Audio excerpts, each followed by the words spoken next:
Hello. Debbie, you're wearing a hat. Yes, You I are. just thought, I'm just so bored with Dee in her hat. So I thought it'd be Debbie in a hat today. If you can't beat them, join them, eh? Yeah. Oh, Caddy, I feel underdressed, don't you? Well, I'm the only one that can't wear a hat. I look ridiculous in every hat. So Yeah. I'm terrible in a hat. Which obviously we've got to have a hat show, and Caddy has to wear one just to show us. Oh, no. Yes, definitely. When we all get together, we can do that. We've got together. So yes, this is a chorus line hat, isn't it? Or a Fabulous. one of those? Da, da, da, da, da, do, Yes, da, gotta da. sing, gotta dance. So who have we got today, Bales?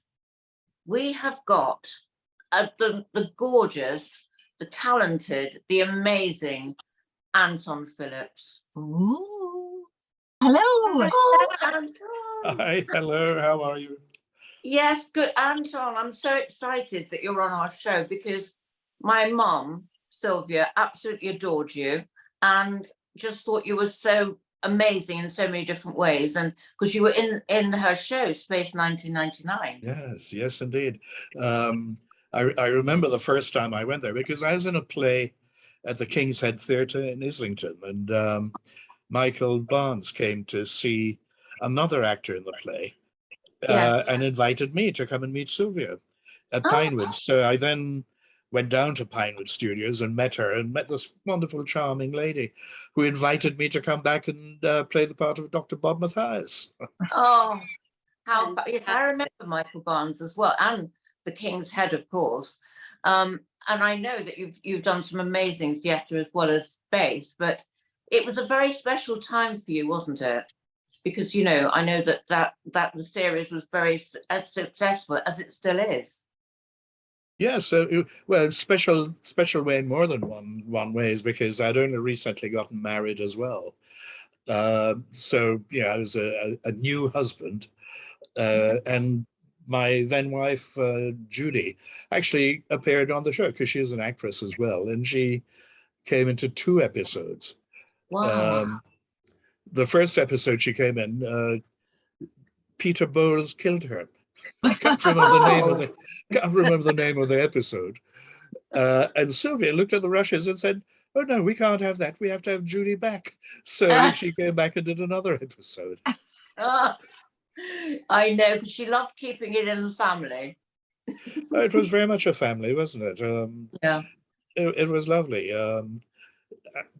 I mean, I did 2 episodes of the second series, and that's family feeling seems to have gone somehow, which was one reason why it didn't bother me too much not doing more of the second series, because that sense of welcome and being part of a family team just wasn't there when I went back. No, because that's when my parents split up. And Mum didn't work on the second series, so everyone said that it lost, because she was so good at, communicating with everyone, and the casting was her thing. When she didn't work on it, a lot of people said that. So thank you for reiterating that, Anton. Yes. No, it was a pleasure, and Space 1999 also. Because at the time I was also shopping to buy a house. And the difficulty in getting a mortgage when you're a freelance actor, they still consider you a vagabond in some cases. But I got a lovely letter from the office saying, that as a permanent member of the staff, I'd be there for years, blah, blah, blah. And on the basis that I got my mortgage without any problem at all. Oh, Brilliant. that's wonderful. Brilliant. How wonderful. I have a question. I mean, it's quite a serious question because when you, sorry, I think when you started acting and you were into television and then theatre, and what was it like as a Black actor from Jamaica starting off in those days? Did you find it very difficult? In those days, it was very difficult. Because, for instance, when I went to drama school, theatre school over here, and they'd only take 2 black candidates for the entire year group.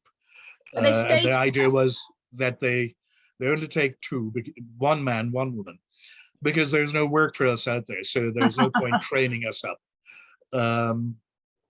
And then, you're only ever really cast in parts which are written specifically for a black character.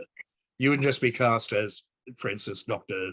Matthias in Space 1999, unless it's said specifically that he was a black character. So you're up again. And then when really good parts came up for a black actor, they'd invariably bring an American over to do it. Mm. So those were some of the trials and tribulations. But what gave you the idea in the first place? It was around 63, wasn't it? You came over and went to Rose Bruford, was that right? That's right. Around that Yeah. So when you were growing up, was it something that you used to watch films and TV and that you thought, I want to be an actor? How did you come to be at Rose Bruford? Well, the thing is, when you grow up in Jamaica, something like being an actor isn't, you say you want to be an actor, they say, oh, yes, that's really nice, but what do you really want to do? Their thought of being an actor just doesn't compute. But then I also went and lived in America when I was a teenager before going back to Jamaica.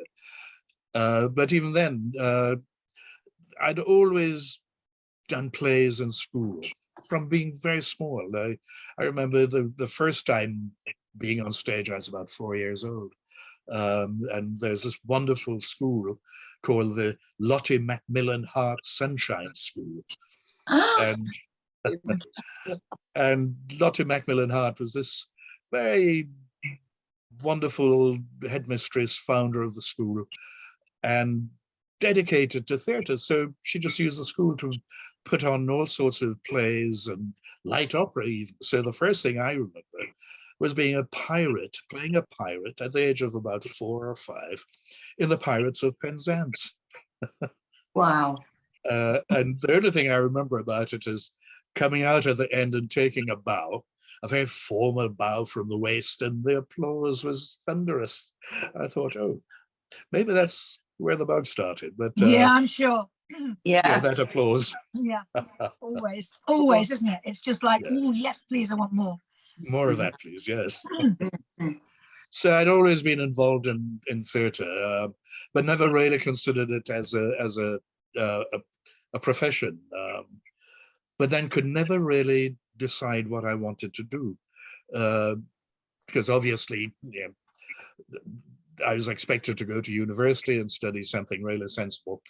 But there wasn't anything I could think of that I wanted to go to university and do. And then I think eventually, my mother especially got fed up and said, well, look, why don't you go to Rose Bruford? You can get a teaching degree there. I thought, oh, all right. So that's how I ended up going to Rose Bruford. And somewhere in my closet upstairs, I have a teaching qualification. But you formed a company, didn't you, which changed a lot of people's lives? Well, yes. I mean, that came about because a group of people, they were doing a play called Welcome Home, Jacko, and they ran into 1 or 2 problems with that. So they formed their own company called Black Theatre Cooperative. And then they started putting on plays. And a friend of mine, another actor friend of mine, said, oh, those people at Black Theatre Cooperative, they never employ the rest of us. They only employ themselves. And I thought, well, yes, that's why they formed the company. If you want to do something similar, why don't you form a company? Mhm. And then I thought, well, hang on, why don't I form a company? So yes, I formed Carib Theatre, and then for the next few years put on quite a few plays, including the Black Theatre season in the West End, which was the first time really there is a consistent showing of black plays in the West End of London. And you mentioned the documentary as well, Home Sweet Harlesden, and I've been searching for it because I really want to watch it. How do we watch it? Well, I mean, copies were sent to a number of libraries, especially the library here in Brent, which is where I live. I live in Brent.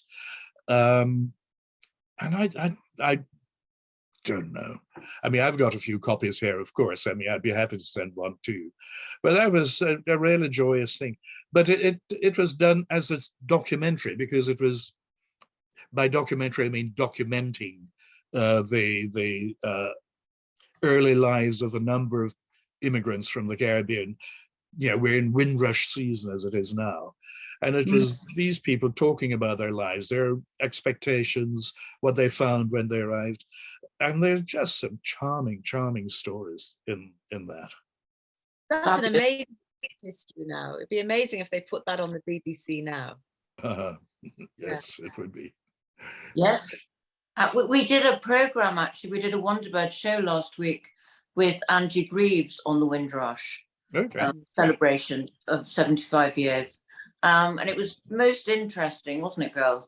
Yeah. Really brilliant. So, yeah, that would be great. But maybe you should do another documentary. I didn't realize, actually, that I was of the Windrush generation, because, I mean, I came here from America, you know, because I'd been living there, and then came over here. Yes.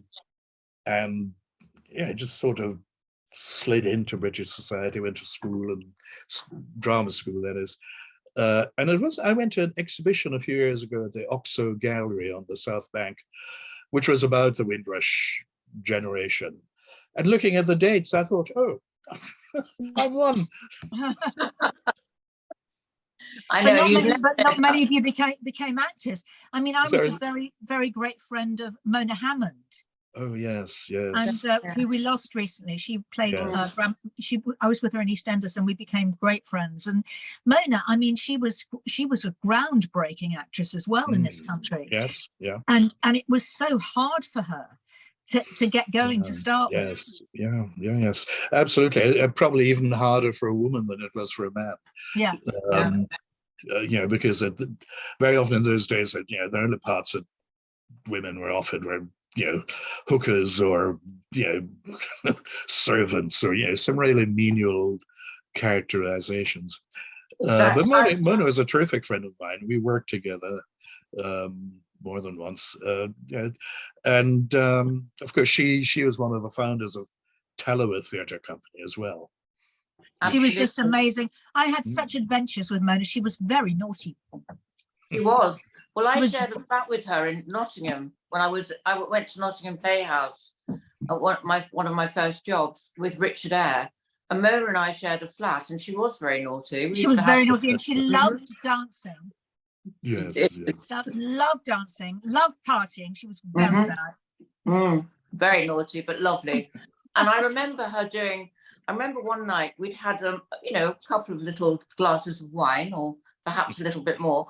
And I remember her doing her version of Puck in the Midsummer Night's Dream. Do you remember that, Anton? And I never saw that. I never saw her version of it. It was amazing. And that's how she got to the RSC. It was just the most extraordinary rendition of Puck. Fantastic.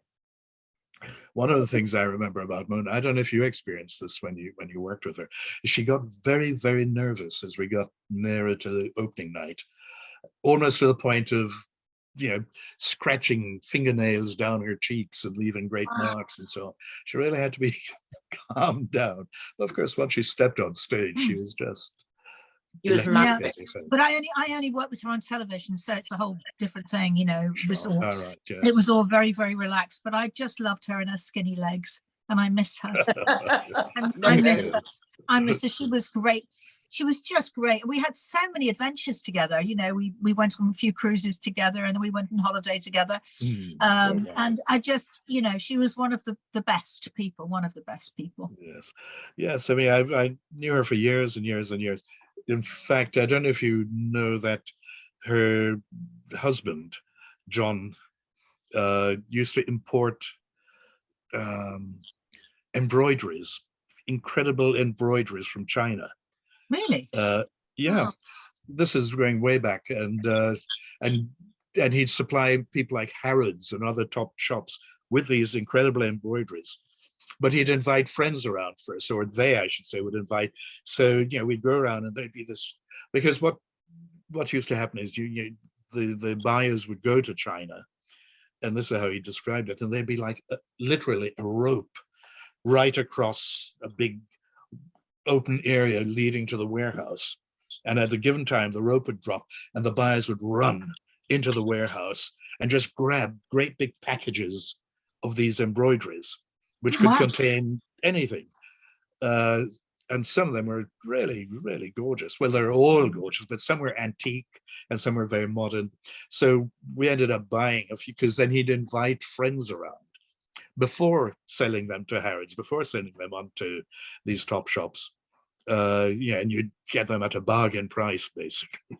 And we got just some wonderful, wonderful Chinese embroideries from John and Wow. Mona then. Are they wall hangings or what? Yes, yes. And framed, beautifully framed. Well, no, we got them framed, but they just bought great big piles of them stacked up. You didn't, there wasn't any business about going through and checking to see, oh, I like this one. You just bought the whole pile and hoped for the best. What's that program on now? Something like it's when you open a garage. Oh, that's right. Yes. I've seen like Storage Wars or something. Yes, Storage Wars. Oh, I love things like that. Yes, You just love to go into somebody's garage. Mind you, if somebody won Storage Wars and they were in my house, my place, they'd find the biggest load of rubbish. They really would. It would be so boring. Yes. I know that's the awful thing, isn't it? The other day I went down to the dump the other day. And I find that there's a dump shop. Is there a dump in your local dump shop? Do you have a dump shop in your dump? Well, Yes. I don't know about a shop, but there is a local dump.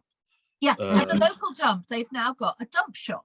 Mhm. So whereas, you put things that you think, oh, I really don't want them, but I don't want to dump them. And the dump shop is, oh my God, Really? the things that you find in there are just fabulous. Yeah, well, That's I mean, the I've trouble. been, You I've go been to the dump to get rid of everything, and you come back with a carload back of other with- stuff. come back with big loads of stuff. stuff. Yes. I'm full. No, I mean, the neighborhood that I live in, anything I want to get rid of, I've got a brick fence out front, chest high, and anything I want to get on, I put on that chest, on that brick wall, and within half an hour, it's gone. Yeah. Yeah. Brilliant. Yeah. I'm just worried that my kids are going to do that with me one day. Yeah. I know we're getting to that age. Thank you. You might be Dee, but I'm definitely not. I am getting No, I'm only younger. 25. Yes, Talking exactly. about the younger generation, you do a lot with young actors now, don't you? Even from the age of 14, teenagers, to help them with acting. Well, in as much as I've been invited to guest direct at Central, for instance, Central School of Speech and Drama, Bristol Old Vic Theatre School, Rose Bruford, I've been asked back there. But I did start up a project once called the Stonebridge Area Youth Project, which was really not to get people to act, but we did use the performing arts to get them off the streets, to get them ready either to go back into education, because a lot of these people had left education or been excluded. So I mean, I managed to get funding from the European Union and the London Development Agency or some such thing at the time to set up this project. And it's based on a project which I saw in Jamaica, actually, called the Area Youth Foundation. So when I started, I called it the Stonebridge Area Youth Foundation.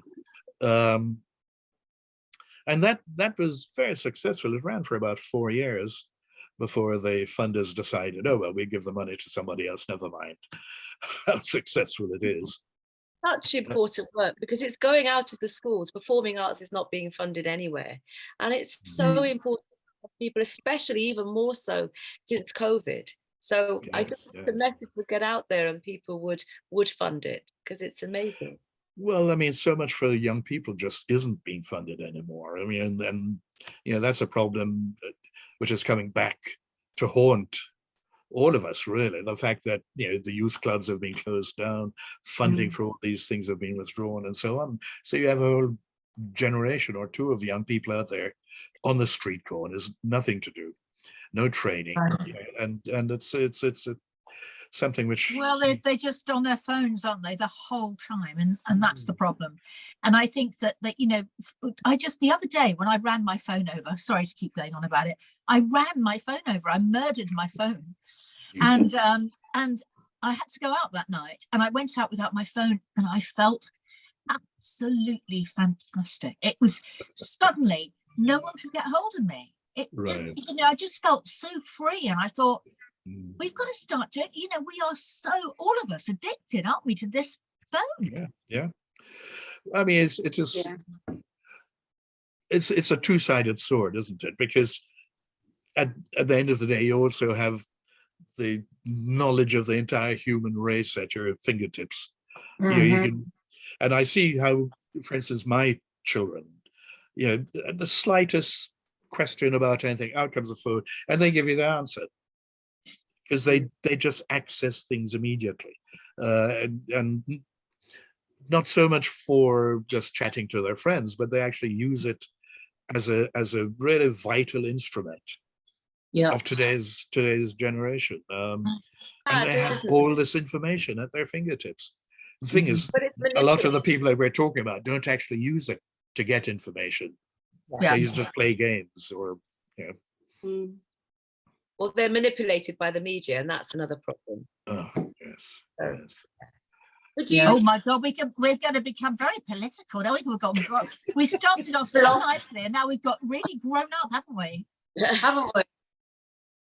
Well, we Yes, said there's that. politics.